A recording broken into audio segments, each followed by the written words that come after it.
Pirates of the ক্যারিবিয়ানে যাকে আমরা দেখে এসেছি জ্যাক স্প্যারো হিসেবে, এই চরিত্রটি আমার কাছে খুবই প্রাণবন্ত, ভীষণ ফানি ক্যারেক্টার, যাকে দেখে সত্যি কথা বলতে ছোটোবেলা থেকে হেসে যেন লুটোপুটি খেয়েছি। তো আমি তার মুখের অবয়বের একদম হুবহু প্রতিকৃতি করার চেষ্টা করেছিলাম এটাকে, যেটাকে বর্তমানে হাইপার রিয়েলিস্টিক বলা হয়। তো তখন আমার বিভিন্ন আর্টিস্টদেরকে দেখে মনে হতো যে যদি আমিও খুব ডিটেলিংয়ে একটা কাজ করতে পারতাম। হ্যাঁ, আমি তখন বলছি এই কারণের জন্য, এটা আমার 5 বছর পুরনো ভিডিও।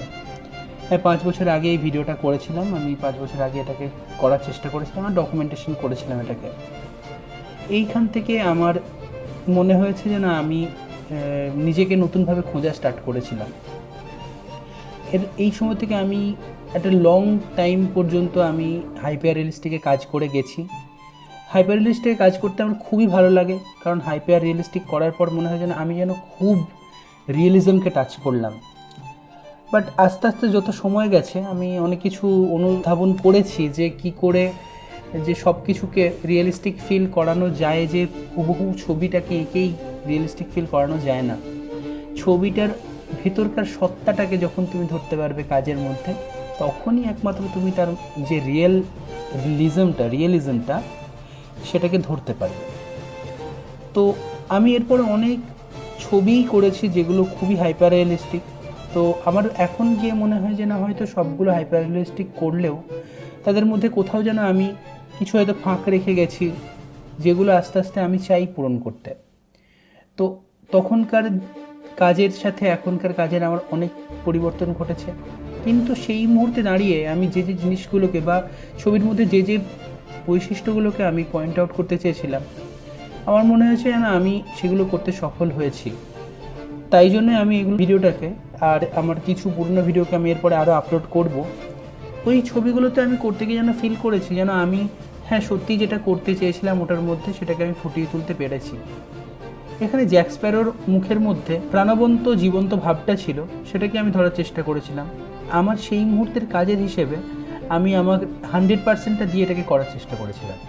আজকের দিনেও আমার কাছে ছবিটা খুবই প্রিয় এই কারণের জন্য, কারণ আমি তখন যেটা করব বলে ভেবেছিলাম মনে মনে, সেটা আমি কিছুটা হলেও করতে সক্ষম হয়েছিলাম। তো যাই হোক, আমি আপনাদেরকে যে বিষয়টাকে নিয়ে এখন গাইডলাইন্স দেওয়ার কথা ভাবছিলাম, ছবি কি হুবহু কপি করলেই একটা ভালো ছবি করা যায়, নাকি সেটা ফটোকপি হয়?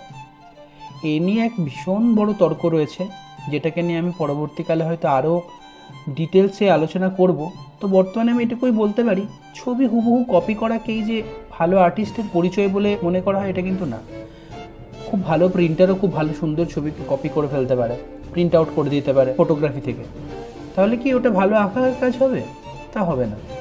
আঁকার মধ্যে কিছুটা নিজস্বতা থাকবে, সেই ক্যারেক্টারটার মধ্যে 100% পারফেকশন নাও থাকতে পারে, কিন্তু সেই ক্যারেক্টারটার জীবন্ত ভাবটা যেন থাকবে। সেটাই আমাদের ছবিকে আঁকা ছবিতে পরিণত করে আর তার মধ্যে প্রাণের সঞ্চার ঘটায়। অবশ্যই এটা আমার ব্যক্তিগত মত, এ নিয়ে আমি কারোর সাথে তর্কে জড়াতে চাই না। আমার অনলাইন ক্লাসে যদি আপনারা জয়েন করতে চান তাহলে আমার সাথে যোগাযোগ করতে পারেন।